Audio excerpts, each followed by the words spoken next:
morning, good afternoon, and good evening, and welcome to Tech Talk with Jay. Thank you for tuning in wherever in the world you're watching this from. Hi, my name is Zara Carbonell, and I will be helping in the moderation of today's discussion. All right, so here at Tech Talks, finance isn't the only thing going borderless because we are too. This series is here to serve you with tech know-how from tech leaders and techpreneurs all over the globe. And of course, to cruise with you on this afternoon, on this adventure, let me introduce the man of the hour. Entrepreneur, speaker, and the Chief Finance Officer of Machnet. Ladies and gents, help me welcome Mr. Jay Dahal. Hey Jara, how are you? Hey, how are you? This is I'm doing our first well. episode. So stoked for it. Can't complain. Super stoked and excited to do this. I think we're come a long way. Finally kicking this up that we have planned for 2023. I think this is the day we've been waiting This for. This is the day. Today's episode is entitled The Work That You Don't See, the Role Remittance Plays for the Economy. I'm sure that a lot of people find this quite weighty, and you and I do too. How about we kick off the discussion with what remittance means to you and how you got into the space in the first place? Yeah, so remittance is it's a big deal. The reason I say this is because when I immigrated in this country, it's about 16 years ago.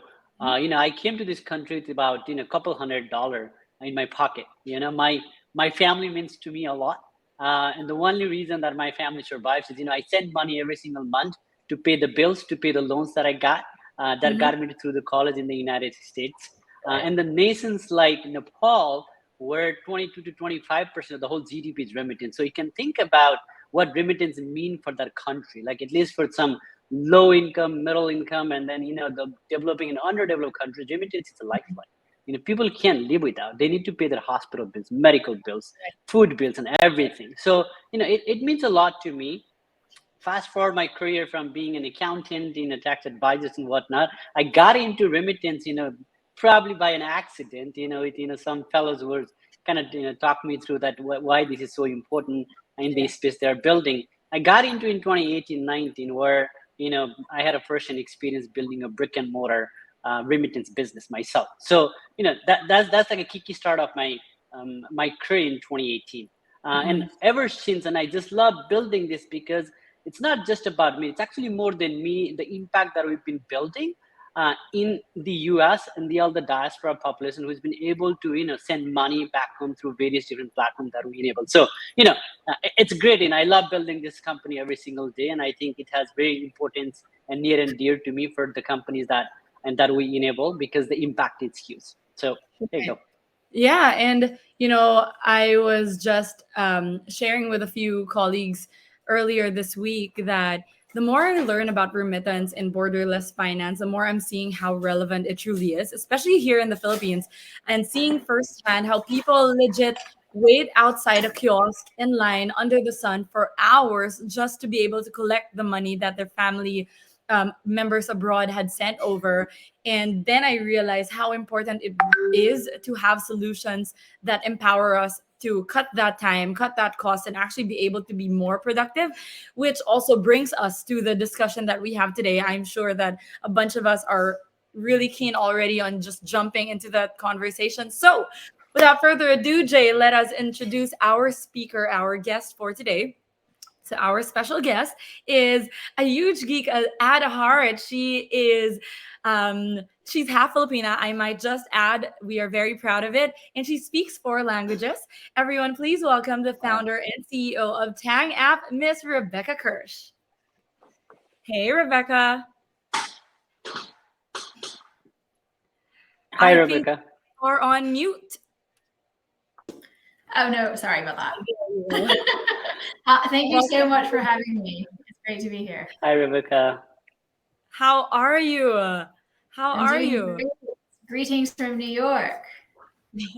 Yeah, we were just saying that we're actually in 3 different time zones today, literally borderless working for all of us. Again, thank you so much for being here, Jay. Thank you for making this happen. So today is all about remittance, being that Machnet and TANG app are big on cross-border payments. So let's just jump in, shall we? Okay. Absolutely.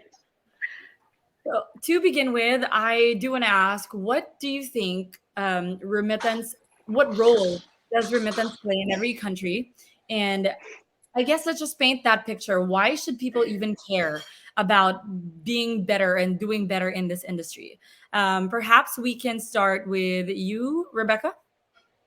Yeah, so it's a huge supply of what people rely on. So just to go back to basics, remittance is a fancy term for an international payment, usually sent by an individual to another individual. So other words for it are cross-border payments, or international money sending, or just sending money, to use a simpler word.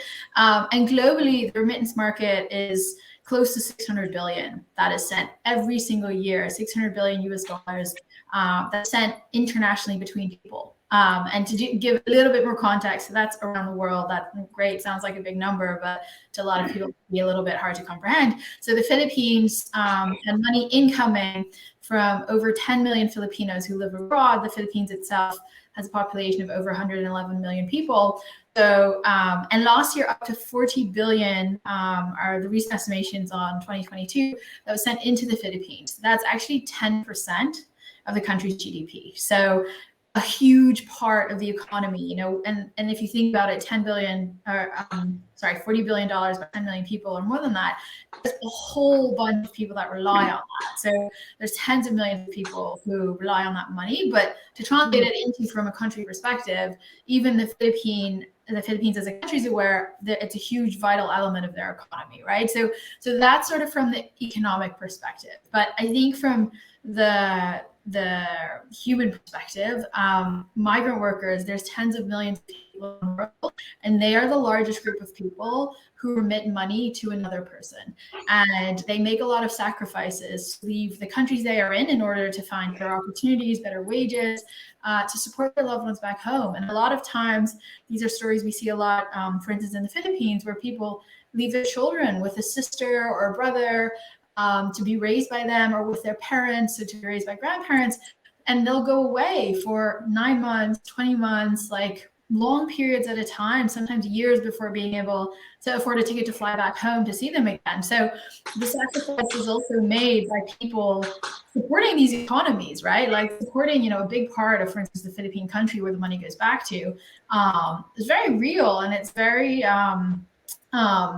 it's at such a high level, where I think particularly where TANG App came from is because the average fee still for a lot of migrant workers, particularly into the Philippines, is they pay about 8%.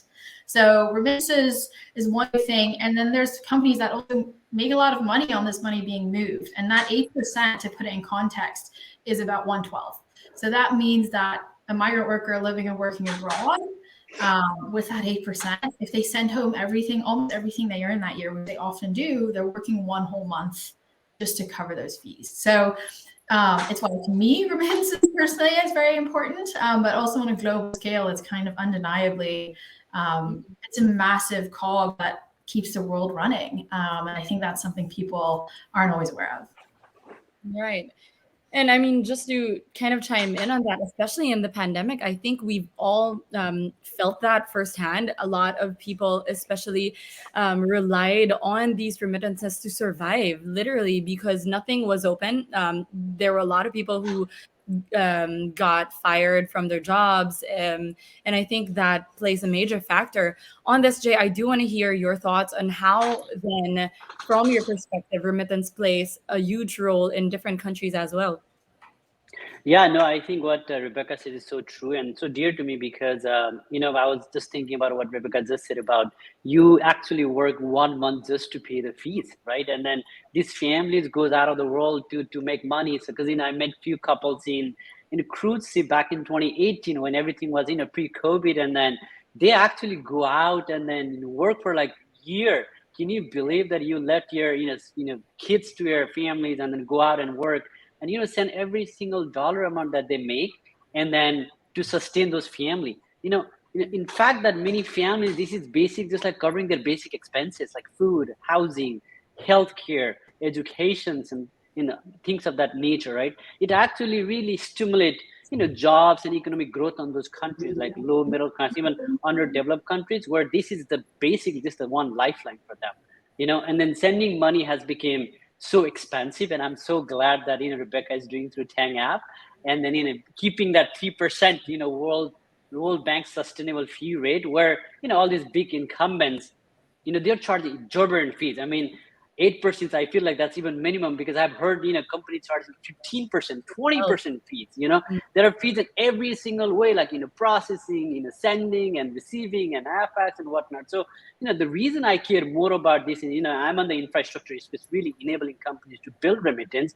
It's because I think we need more companies, more businesses that are very hyper localized and help their diaspora people to build an application so that we can make a difference. We can make a difference so people don't have to, just work, 30 days to, cover the fees for remittance. I think that's insane. It's like unheard of, right? But it's actually true. It's very ugly truth. So we need to fix that. So, I think, a lot of the things that Rebecca says is so true that, it really stimulates economic growth on those countries where people can go to school, pay fees, and then be self-sustained, and then maybe go to college tomorrow. I'm the first one from the family to get to the United States. I got lucky, but we have people that are sending money for their kids to go to colleges, first time in generations, first time to come to the United States or UK or Australia to go and get education there. So I think it's really, for me, it's really personal, and for me, it's things that's beyond me, which is why I love building this. I mean, speaking of personal, I do know that this for the both of you is very personal, and maybe we can quickly jump into why it matters personally for each of you. I did hear I have heard both of your stories, but I think it's worth noting, and I also think it's worth sharing. Maybe with Rebecca, we can start off. What made you build TANG App in the first place? So my tita baby, so tita is the word for aunt in the Philippines. So my Filipino auntie, she helped raise me and my siblings, and she was a migrant worker, and she has been for most of her adult life. So she has worked outside of the Philippines for decades, supporting her loved ones back home throughout that time. And on that note, right, I agree with everything Jay said, of course, and also very inspired with what he's building with Machnet. I think it's so important that it helps companies like TANG App do what we have to do to get these lower fees and easier and innovative ways to customers, but and people like my auntie. But I think what really hit me is the reality that it's just very clear still today in the world that it's expensive to be poor. So for you to send these, we shared a little bit about the fees, but imagine that as a migrant worker, you're living paycheck to paycheck, but you also give half of that or more you send home, where then your receiving relatives live remittance to remittance. So it's almost like, an exponential amount of pressure, and the people that we interviewed, both migrant workers like my auntie, but also people receiving the funds, are extremely resourceful. So, they can push money so far, and it's always extremely inspiring. You learn a lot, but it just gives real context to how big that pressure is, right? For the migrant worker, and for the relatives back home, it's also hard to be separated from your relative whom you do rely on, though, for the and your children and your family do. But what I also saw, I still was a little bit naive when I dove into this problem, and because I'd always known about my auntie that, yes, she pays this 8% and it's exorbitant, but I thought it serves a purpose. Like, she's done this for decades, so it's to help her loved ones back home. But when I jumped into more research and interviewed a bunch of receiving relatives in the Philippines from remittances, unfortunately, most of them had actually not really improved in household economics. And that's what I mean with they live remittance to remittance. And most of them, if not all of them, were unbanked. So what it really meant is also remittance to remittance. It also meant they were never earning any interest on any savings. They didn't even have a savings account. They had no financial history or credit history. So they couldn't get insurance or even like a cell phone subscription. They certainly didn't have properties or mortgages. So, this is decades later. At this point, she sent tens of thousands, if not over $100,000 or more. And, there has been no incremental wealth. So you end up with this cycle where nothing has really changed back home. And yes, you've sustained your family, but like, how are they going to retire, right? You've given so much as a migrant worker and sent home almost everything you earned. So how are you going to retire, right? And I just really honestly saw it as a crisis. I think that it's in 2020 when I actually started the company, like, yes, we were living in a global pandemic, but I was also, I mean, this only exacerbated the worry. Like, these people are already living in such high pressure, difficult, tough states.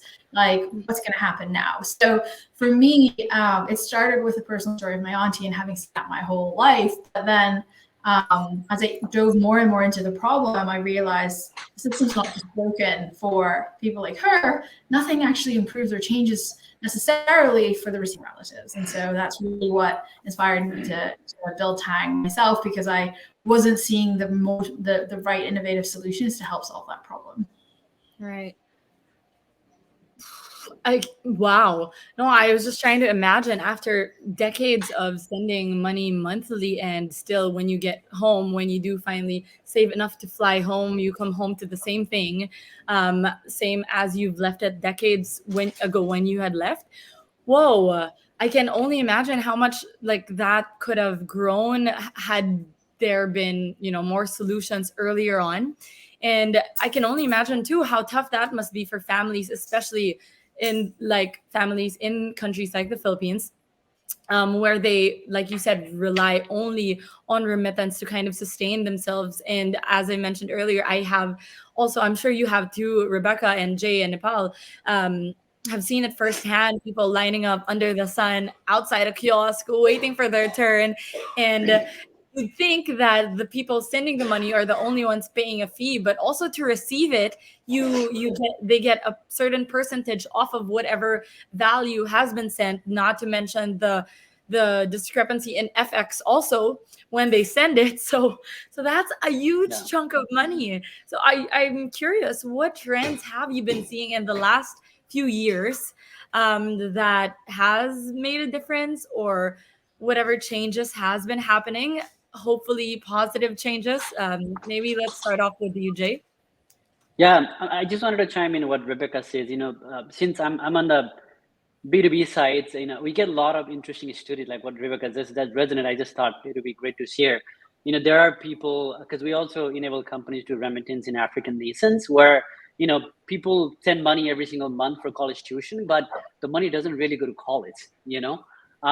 People actually spend on something else. And then the 2 years, 3 years, 4 years down the line, the families goes to visit, and, there is no sign of, college education and kids there. So I think definitely, Rebecca, I think there is like a huge gap on like financial literacy and how the remittance can be more transparent when it's sent and actually also get dispersed and settled. I think that is also a big gap when, it's going to break everybody's heart when you send every, 12 months of hard work, you go there and then just thinking that, things are better, but it's actually backwards, right? So I think in the destination country, how funds get utilized is also kind of like a big thing that we probably need to solve on this remittance space. I'm glad that you're already thinking that, Rebecca. Keep building. So going back to the question, Z, what trends are you seeing the last few years? So I think it's a no-brainer for everybody. For the last 2 years, the COVID has really amplified the digital remittance platform, which is good for us. This is what we've been doing for the last 2 years, and we've been growing as well. So the use of digital platform for remittance transactions has been rising in recent years. There's no doubt, right? And the aftermath of this is basically the cheaper remittance, and then how you can actually send money cross-border in a very faster way, cheaper way, and better way. And then the biggest thing everybody, like consumers, start demanding is the user experience. Can I get a better experience? Can I get a faster payment? Can I get a cheaper payment? I think this has been like amplified with the digital transformation that we've been seeing in the last few years. And the other thing is also competitions. I think like a lot of companies are like really popping everywhere just to do something similar, because then everybody sees that how important this is. And I think competition is good and healthy. It's, Peter Thiel probably don't agree on this, but at the same time, we want more companies. We want more, very, customer centric, customer friendly, like specific needs services focused remittance player who wanted to come solve this problem. I think we're seeing some of those companies and kind of getting into this space in the last few years. The other thing is, this comes back to my own story, how I started and with my co-founders, building Machnet is the regulatory changes, right? Because, the banks wants to de-risk because there is a depository accounts, there is a licensing piece, and everybody's eyeing on money transfer because it has to do with a huge deal with the money laundering and the terrorist financing and things like that in nature. So we have seen a lot of changes in regulatory space as well in the last few years.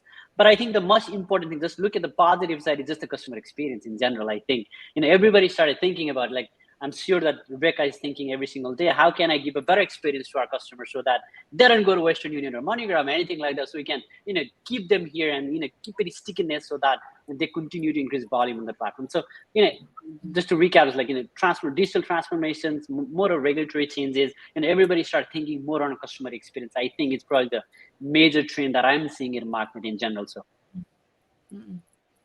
how about on your end, Rebecca? Yeah, I completely agree with what Jay said. So I think if I'll just sort of repeating it, I think to look at it from a different perspective, I think the trends that are interesting, which also fuel a lot of thinking at TANG, is that one, obviously the emergence of smartphones, right? So the fact that smartphone penetration, even in countries like the Philippines, it's quite an interesting trend, is that you can look at emerging markets and you can also see that, there's this moment where sort of smartphone penetration just skyrockets, and it does this sort of pink in the graph, and that moment of that turning corner where like 2-3 years later, smartphone penetration like doubles or triples. That moment when that corner happens, about 5 to 7 years later, mobile banking tends to take off. So which makes a lot of sense, right? Think about the first time you got your smartphone, like how much functionality you use it for and like how much you trusted it with. I mean, personally, I still remember my first iPhone and I was just mind blown that you could on a website like remember to call. And I was like, no, how did they do that? This Sandra Bullock movie, The Net, and I'm really revealing how old I am now. But like, it just seemed like out of this world, right? And so you probably functionality-wise, like it takes time for people to adjust to that. So smartphones is huge. I mean, what it unlocks the potential, right? So the digital options and remittances is really interesting. I think a second thing that's fascinating, I think a trend that's something we think about a lot, is that geographical distance is no longer a barrier to how much we're involved in each other's daily lives. So to give an example, if, my brother who lives in Germany, like if he has a big meeting or presentation at work this Thursday at 3 p.m., like I know that now, right? Or I can like text him or in the morning be like, good luck, you've got this, right? And, we come from a world where when these remittance companies were built, take one of the biggest ones today, Western Union, they were built over 100 years ago. And you maybe talk to your relatives if they lived abroad, right? You would maybe send a telegram. That's originally what Western Union was made for. We had these limited characters. The other day I was explaining to a very young potential team member what a telegram was, and I really felt very old. But it basically meant like you maybe like let's go a little bit forward, right? And perhaps the baby boomer generation, the 70s, 80s, 90s, you would maybe call each other if you were lucky and you could have a way to do that, and that was easy, right? So you weren't as involved in people's lives, and remittances were kind of built for that purpose. Like, okay, you kind of talk to each other once in a while, you want to help people, you send money once a month. It's generally a bigger amount because it's a lot of hassle.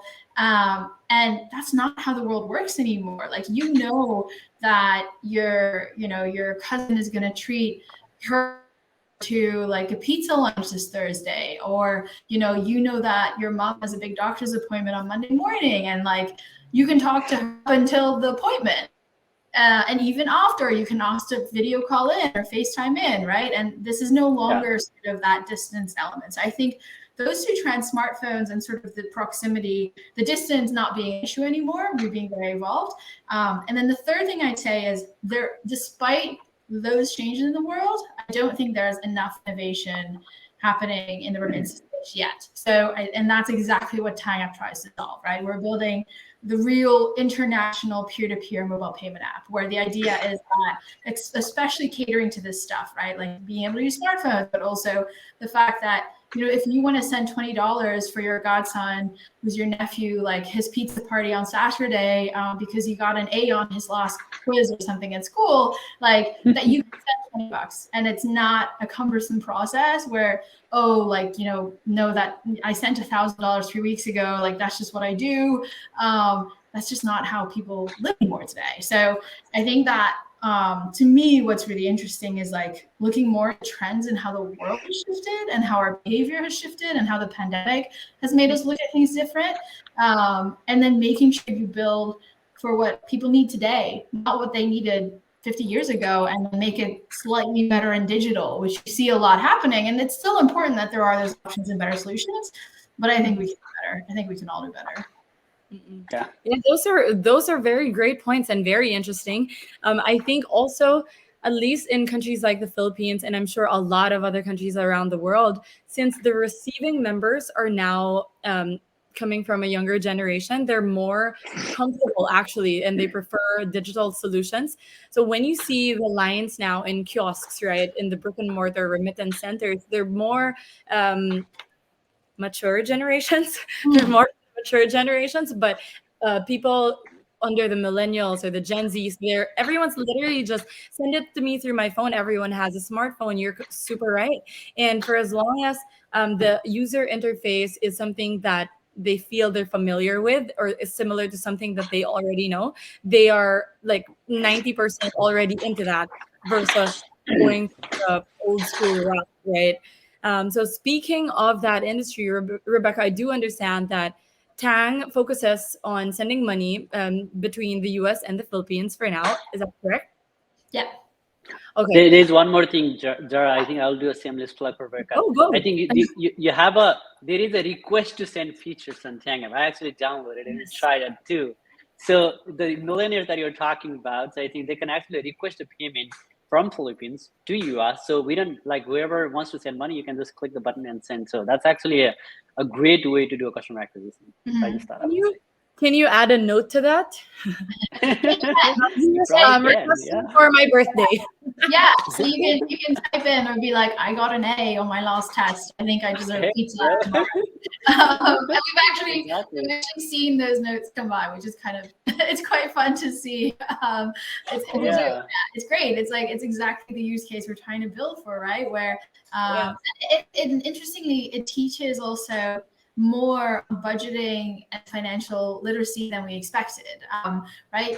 I would like to take credit for all the things that have come that are good from TANG, but if I'm really honest, like we hope for that, but we just didn't realize how effective it would be, because instead of sending $1,000 where it's so much money for the receiving people, it makes it seem with a distance like, there's just this unlimited cash tree. Like they have no context sometimes of what their relative are on, but they don't get that. 1,000 is a lot for someone who is earning maybe 2,000 or 3,000 a month wherever they are. And so now we see is instead of them sending 1,000, the migrant worker relative will say, what do you need it for? And they'll say, okay, well, our mother's medicine is $75, and your nephew's tuition is due next week, and that's $150. And then there's the groceries and the water bill and all this, and that's another $200.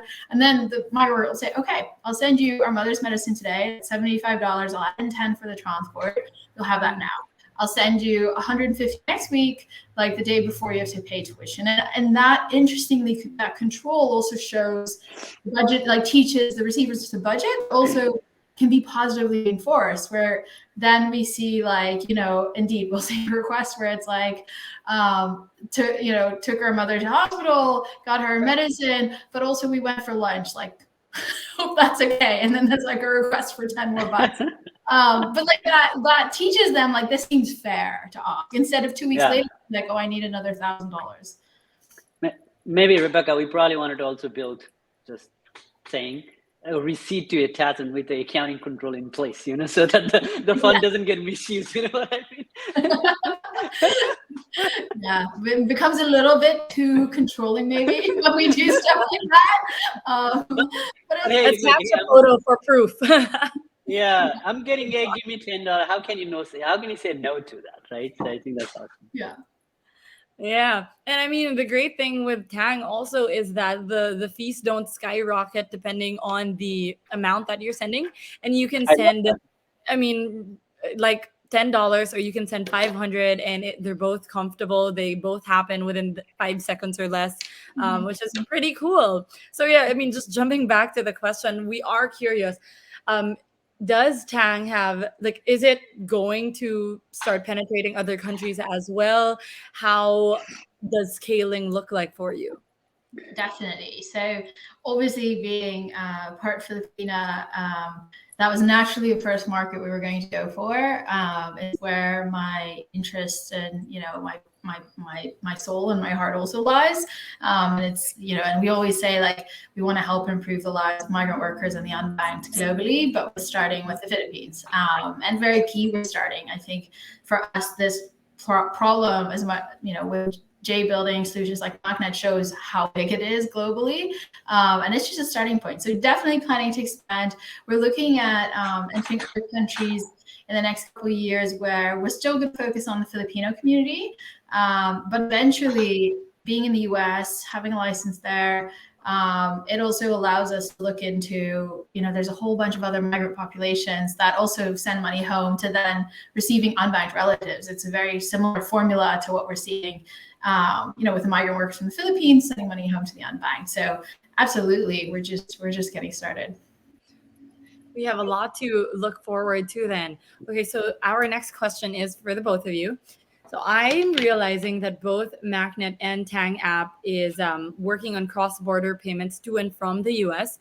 So in that light, I do want to know how the remittance industry, specifically in the US, is that then inspires startups like Machnet and Tang App. Jay, maybe you'd like to start this one. So how is the remittance industry in the US inspired startup like Mark? So I think what I think, and I just wanted to touch base on earlier about expansions. I think what I see is when any startup founders or innovators who are, you know, it's a company in general who wanted to add any remittance vertical on top of their existing product ecosystem. Um, you know, it used to be hard to build, right? Because of the technological innovations that happen over the course of the period.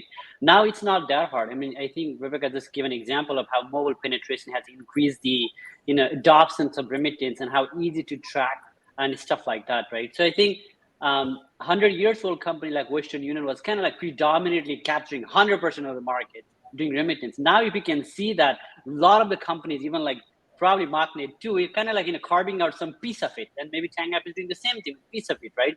So I think there are technology available out there for companies and innovators, founders to kind of consume some of the things that are hard to build, because Machnet we've been building for years, and then I think we feel like at some level we have get to the certain point where we are, I think, fairly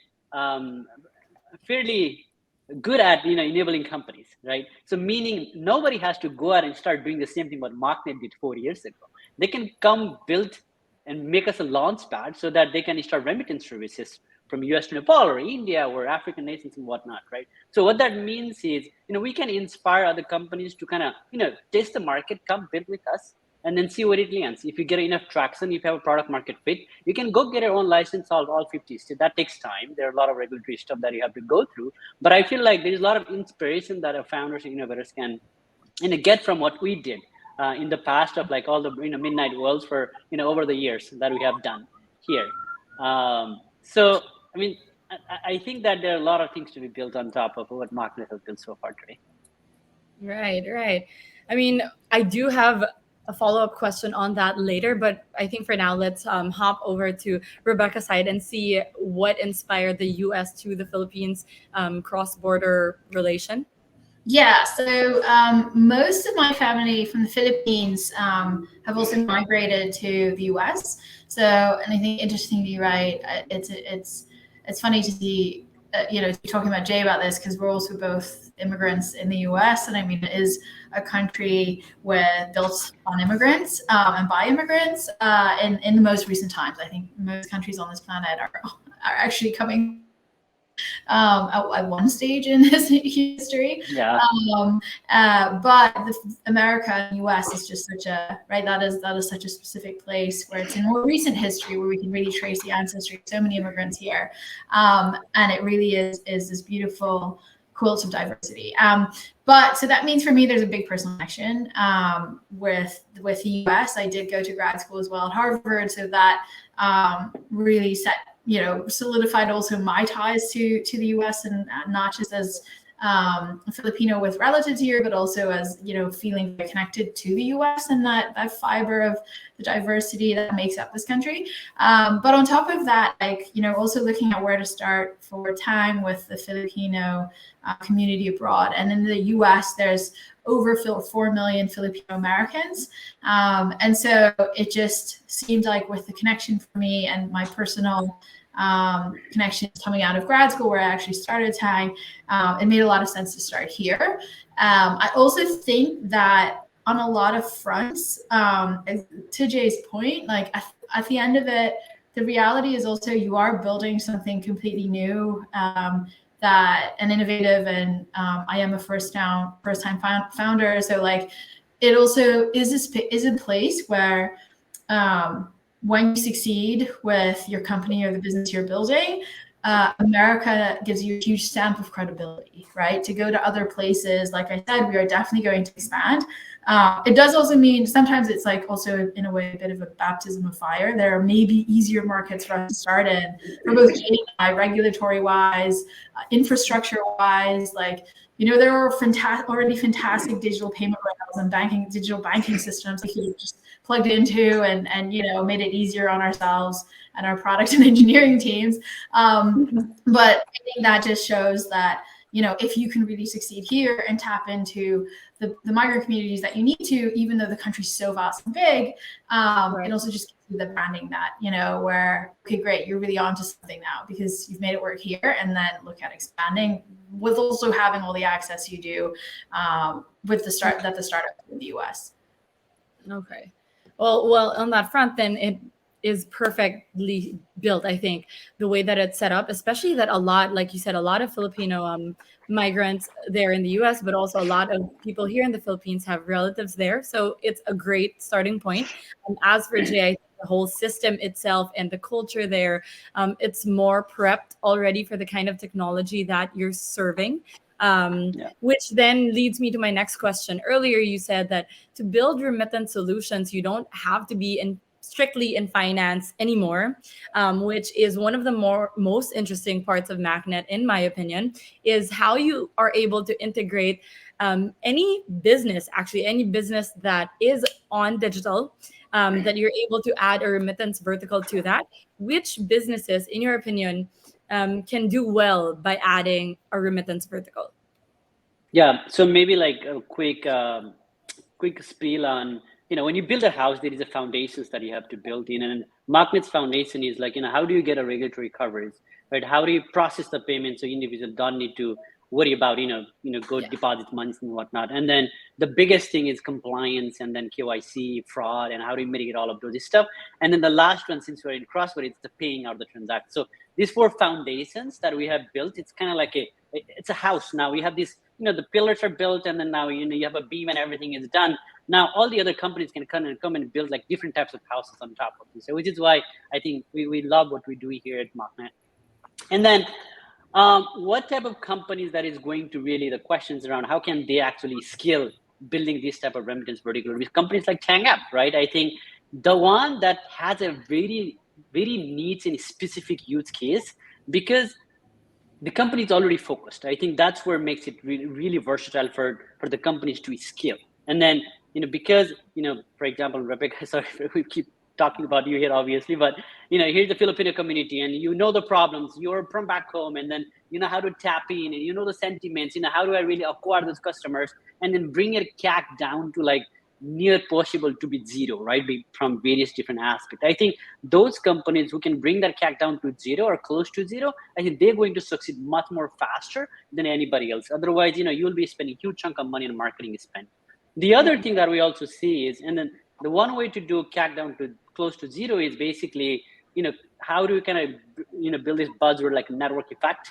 into it, ecosystem to do that. And the other one that we see it, a lot of the companies come and build with us whose focus was not remittance at first. They have like different type of applications. So for example, some were doing an e-commerce payment, some were like helping people to pay for groceries online, like an e-grocer, right? Some were doing a calendar app that one of our clients that I have, which is a different calendar back home in Nepal. And some were already doing the tuition payments, education payments and whatnot, but they wanted to add a remittance vertical. What that means is they don't need to go find a new user for them. They already have an existing user base, meaning that's a mere add up one additional revenue vertical for them. So I think those who can, give more better experience by providing more different revenue verticals for themselves and then additional layers of services to the clients, I think they can probably excel and much more faster build a business in this particular ecosystem. But again, the first and foremost is you need to have a niche ecosystem. Like, who are you catering? What is your use cases to provide to your end users? I think those probably matters a lot, and they probably can scale much faster than anybody else. That's very interesting. I can't wait to see more apps in the future carry a remittance vertical. That's pretty cool. We were just talking about it a few hours ago too. We were like, can you imagine if one day you have a fitness app and then you just tap on, okay, would you like to send money to this person or that person? That would be cool. Or pay the bills, right? Pay the monthly subscription to make sure that your dad is actually working out because he's 60s. You need to make sure he works out, and you're paying the bills, and you can see the log of that workout every single day. Yeah. We're making a business idea here already. Oh my gosh. Yeah, so if you clock in at least 120 minutes of fitness within this week, I will pay for next week's water There you supply. go. That's an idea for Rebecca. Oh my gosh. We are not control freaks, not at all. Okay. So, I mean, this is very enticing. Honestly, I'm wondering, Rebecca, from your point of view, how does it feel, or how do you think that might affect TANG App, though, having more solutions out there? Is there a way, which I'm pretty sure there is, but is there a way to cooperate even with your industry competitors? For sure. I mean, the market is huge, right? And if you think about the amount of innovative solutions, besides TANG App, it's quite limited. And Machnet is a game changer on like building the infrastructure to help more innovative solutions like TANG App come about. But for us, our social mission is to help migrants and the unbanked globally. And honestly, the more options, the better, right? So to give a little bit of context, there's over 10,000 financial institutions or banks in the US. People should have that choice. It shows like there's so much space, right? And in a multi-billion-dollar sector, there should be thousands of solutions.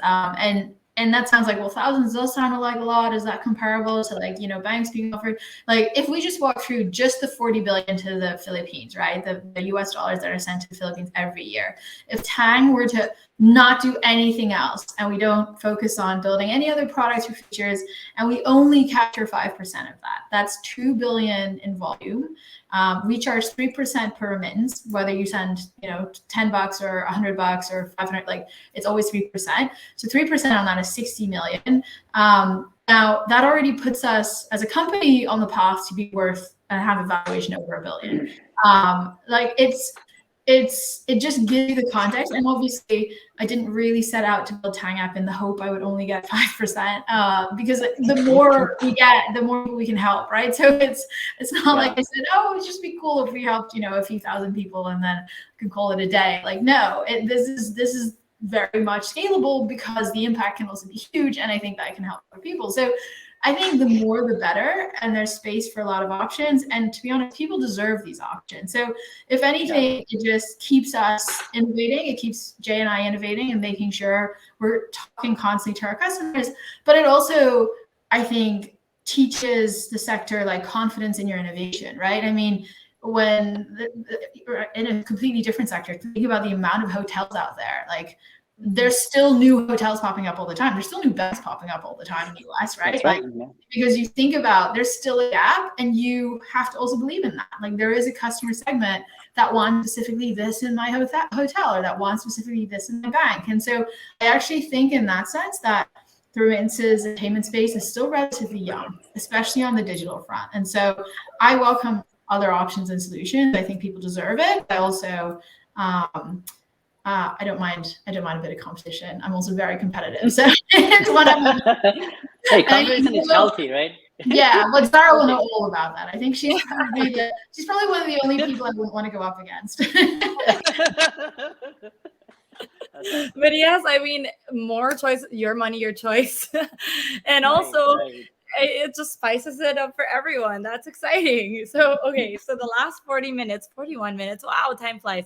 We have been talking about remittance and solutions. Now I want to jump into challenges. What do you both think is probably the biggest challenge the remittance industry has right now? And maybe what can we do about it? Jay, would you like to take this on first?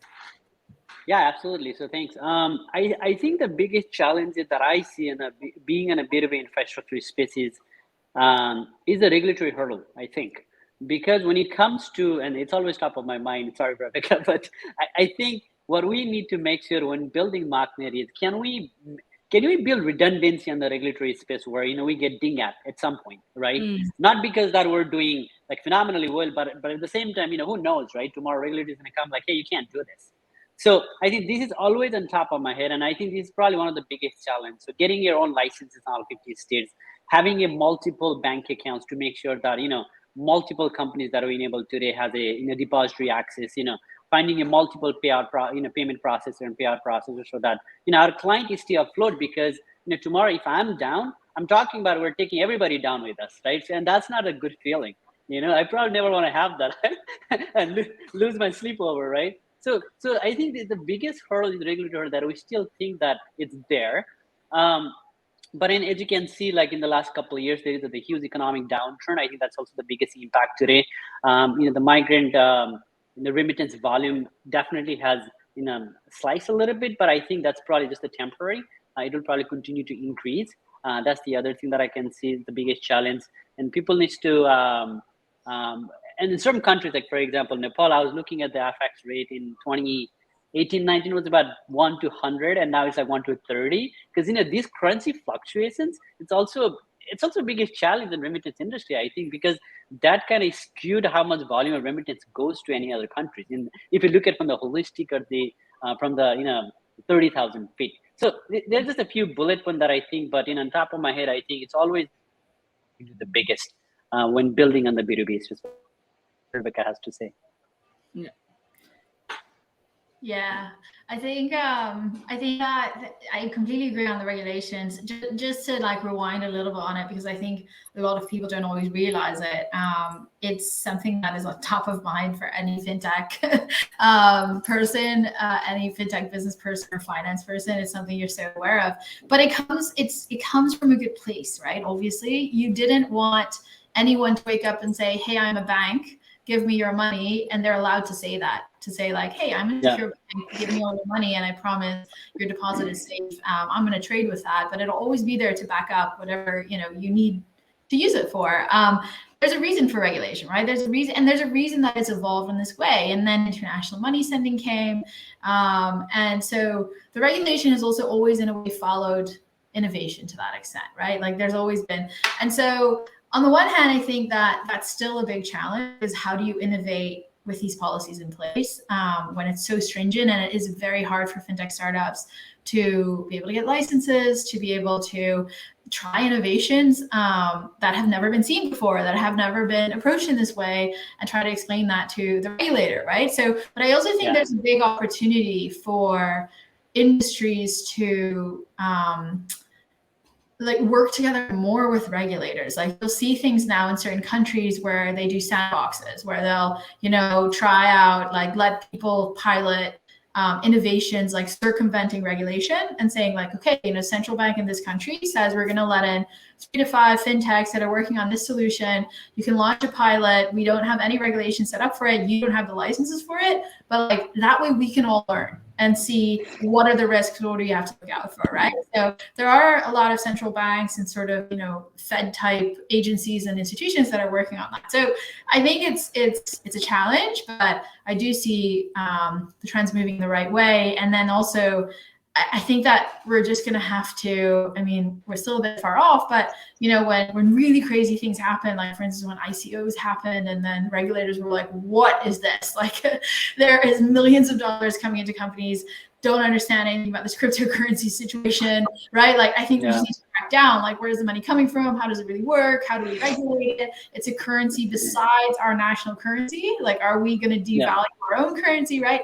So then you just like kind of had hammers come down on ICOs, especially in the US. And so I think that there is an awareness you need to have as a business builder and owner in fintech, that you have to also move in a way at a pace on innovation where, for us, we're very respectful of this regulation. We're also very respectful of sort of what are the layers that the environment can cope with? What are the layers that our customers can cope with? And similarly, like the organisms and institutions that are regulators, you have to be aware of that as well. It's not just your users who have to be ready to use your product and have a smartphone. It's also about like, what's the country you're operating in and what are they ready for? So I do think it's a challenge, but I think that there are healthy shifts coming in there. And it's very important we do keep those regulations. Absolutely. Yeah.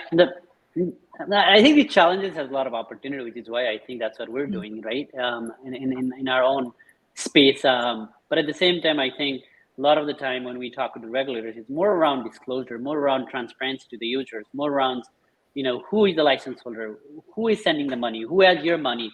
If I don't want to send money, who should I go and get my money back? Those are a lot of the questions a lot of the regulators always ask. That's like the key point, like, bullet, the 5 things I need to ask to every provider, right? So as long as we have this healthy thing really transparent to the end users, I think we should be okay. Not worried, but I think there's a big opportunities out there for companies to be built. Yeah, I mean, if you're going, wouldn't say toe to toe, but the fact that you're already up against these challenges just poses a chance for everyone to learn from it. I think even the regulators are trying to figure out what is going on and how we can all move forward with this, which might be a great mountain to climb for now. But yeah, very excited to see where the space is heading. So we've had quite a lengthy discussion, and I do have one last question for the both of you before we officially wrap up the discussion today. Where then would you say the industry is headed, and what do you think people, everyone, can do to kind of get us there faster? I'm happy to jump in and be as brief as I can be. So at TANG, our vision is that sending money should be as easy as texting, regardless of where you live and what you earn. And luckily for Jay and Zara and I, like that, we can see that, or we can already use products like that. Isn't the case for everybody. So that's what we focus on. But what we really see happening is, where we see the world going is when the world moved from home landline phones to mobile phones, emerging markets went straight to mobile phones.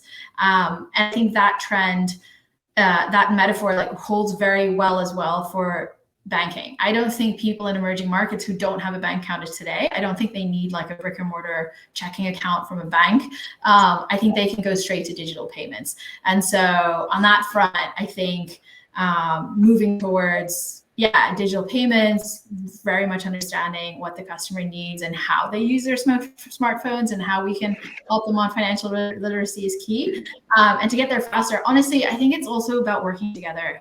I don't think it's about like holding the secrets. I mean, there's also there isn't necessarily that much you could steal at TANG. Like like the code, okay, but like there's nothing groundbreaking about it, right? Like it's Jay will know this as well. Like it's complex because you work. Building is hard. Building is hard, right? And it takes time. Exactly. And you need, it takes time, and you need the partners and you need the regulators, like, right? Like it's complex, but it isn't rocket science. It really is. So I think like working together is honestly the way we're all going to move up. But that's just my opinion. Wondering what you think, Jay.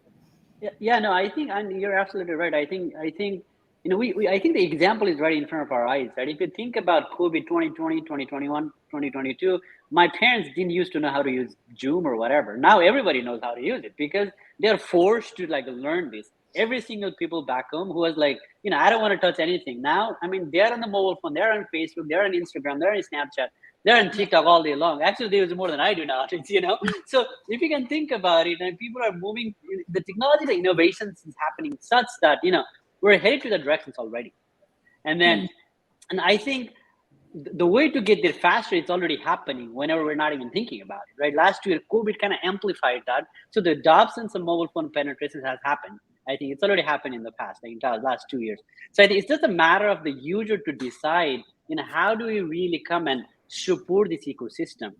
People can always go to like the big incumbents where the user experience is clunky, they charge huge fees, and then, they don't care. I think that's the most important piece, like they care. But you come to these hyper localized payment solutions that are helping the diaspora because they're built by the immigrants. They care about, why it matters to them. It's passionate about why they're building this. I think user probably need to understand that. And then I think the talking more about it, building more brand awareness and to the communities around the country, in the US and outside, wherever we are building, I think that is going to kind of amplify the adoption rate of, whatever we're building, like TANG App, or what I build in Machnet and different aspects, right? I feel like evolution and technology has already happened. We just need to spend more time on PR marketing and then building brand awareness to the consumers. Right. I absolutely agree with both of you. And I think I had shared this too, Jay, and with Rebecca as well, that when you think fintech, when you think remittance, you think it's this super hyper complex idea. And now kind of touching base onto it, you realize that it's more a part of your life than you think. And I think a good way to get there faster, even as a regular citizen, not a fintech founder, is being able to integrate that with your life. And to share that with the people that need it, especially in countries like the Philippines, that it is crucial. It literally is a cornerstone of our economy, of everyone's daily life. It's being able to just say, hey, there's a solution that I know, you should try it out. As simple as that, $0 needed. Send it over to a friend, share it on your Insta, put it on TikTok, whatever it is, because that 5-minute effort for you could potentially save someone else's education, life, whatever it is they're going through. And I think it doesn't have to be more complicated than that, at least for our POV. And with what you guys are already doing, it's amazing to be able to work with the diaspora of the citizens that you work with, the communities of people that now act as your spokespeople. That's very inspiring. So thank you for everything that you do for this space and for the world. Thank you. Are you gonna cry? So it's right. Now I'm gonna be in remittance. Scrap all business ideas. Okay. So before we officially hop off, I do want to ask Rebecca if you have any parting words for everyone watching the stream today and tomorrow and the days after. No, I just think that, right, remittances, I love that. Like I said, I could geek out about this forever, but I do think they're more important, and hopefully people have taken that away a bit. I don't think we even really have to say it, to be honest, right? The United Nations has included it in its Sustainable Development Goals that, fees should be for 3% or less for migrant workers, recognizing how much they keep the world running. So I hope that everyone's taken away at least just that little bit, and to, pay attention around you as well, because there's probably a migrant worker that is taking care of, a lot of your daily life that you haven't even thought of, and touched your life in so many ways that you just didn't know, or you were 2 or 3 degrees removed. So, and I also really want to thank both of you. This was really fun. Thank you so much. Thank you so much for joining us. Before we hop off, can we take a quick photo so that we remember this day? Okay, right. are you ready? Okay, 1, 2, 3, and smile. Okay, say remittance. Remittance. Oh, awesome. Okay. Thank you, Rebecca, for your precious time. I really appreciate it. No problem. Yeah. See you very soon. Bye, Rebecca. Thank you. Bye. Bye. That was so insightful, Jay. Oh, wow, that's awesome. It was really good. See, that's natural. That's natural, right? So I feel like Oh my gosh! I mean, the first webinar that we just like, why the heck did I even write anything? It is so good. I love it. It's very nice. Yeah, and It's a great I book. actually love how Rebecca also put into context that it comes with the lives that we're not really aware of when you think of remittance, the same way that Yeah, her teacher baby was sending money monthly, and that it could have built something more, but because of the misallocation, I guess, she wasn't able to at the time. And also that yeah.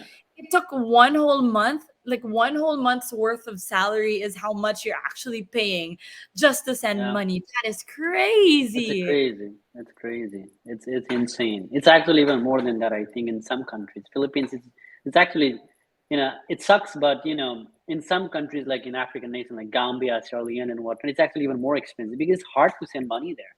Oh my So that's why goodness. it's more challenges, and then in these incumbents actually kind of cut more fees and then make more money. They gotta show profit in their balance sheet or P&L. More Right, cash in the right. balance and stuff. And anyways. Yeah, I'm actually really excited to see what other digital businesses will take on the challenge of adding remittance as a vertical into that to Yeah. their layers, because it is something that Rebecca's right. We need more choices. We need more options. We need lots of solutions. Yeah. Okay, so Awesome. is there any last things you want to say before we completely close everything up? Oh yeah. So I think what Rebecca says was, I'll just steal her words. She said it's expensive to be poor, and which is so true because um, when all of these incumbents actually charge so much fees, and then the money doesn't go on the right pocket, and then people are still poor after a decade of sending money, thinking that they're actually spending their money for the right purpose. That's why Right, all this analytics is going to be important, and then the visibility is going to be important for the one who is sending. Because for me, sending $1,000 might not be a lot of money, but the one who is receiving in the home country, when you 10x or 100x that, it's a lot of money. And then the value of that money is only to those who actually earn it, not get it, right? So I think right. that's why it's important that people need to understand that they're earning their money for a certain milestone. I think that's kind of I thought about, because I have actually encountered a lot of companies who come to us and build with us, has said this, but listening from Rebecca, I think it kind of like again touches me, because I think there needs to be more transparency, not just enabling remittance, but also kind of building that analytics behind it. Right. So that would be something on my mind for for next step, to just really think about it. And then the last thought is also about building remittance vertically is not hard. That's why we're here for, right? In Mhm. Machnet, we enable companies to build B2B remittance starting from US. So eventually we'll go to UK, and Australia, EU, and other countries, or Canada. But it's not that hard. We have built a tech stack, we have built a pillar to build remittance vertical. Mm. Yeah, and when you think, I mean, now that we've done this, I think about our families.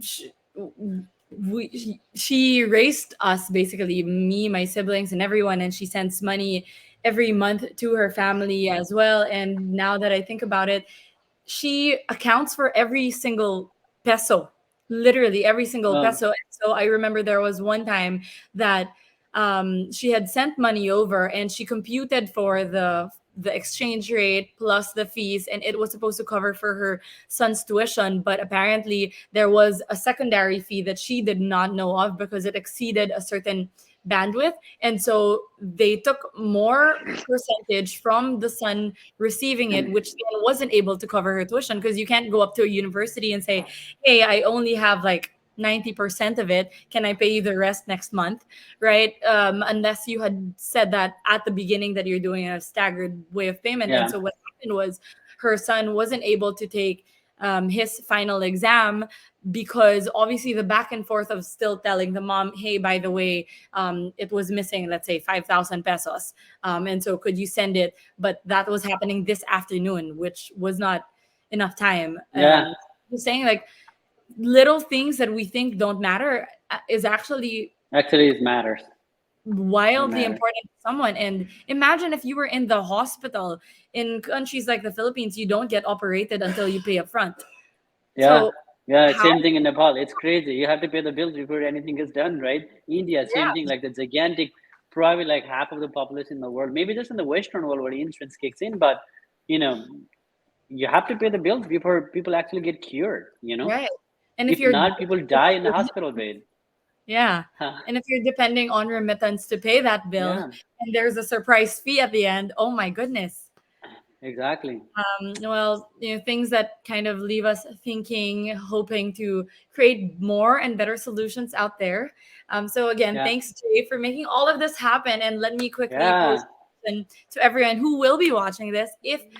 If you've learned from this episode, we would want to hear your insights. Just drop them in the comment section below. If you do have questions for Jay, he's happy to ask them. So just drop them in the comment section below as well. And before anything, Jay has released an ebook called Silicon Valley's Secrets to Fundraising. So all you have to do is scan this QR code that is popping up right about now. There you go. We're Good going to keep luck. on there just so you can scan it, download that free ebook while you can. And ladies and gents, we are just getting started because in a few weeks we will be filming our next episode where we will be talking about how tech makes the world collide, where we will be joined by the co-founder of Fitscovery and talk about how fintech and fittech are more alike than we think. Another interesting conversation, Jay. So ladies and gents, stay tuned. Thank you again for being here and watching till the very end. This has been your moderator, Zara Carbonell. See you soon, Jay. This is Jay, and you're listening to TikTok with Jay the Hall. See you guys soon. Bye. See you. Bye.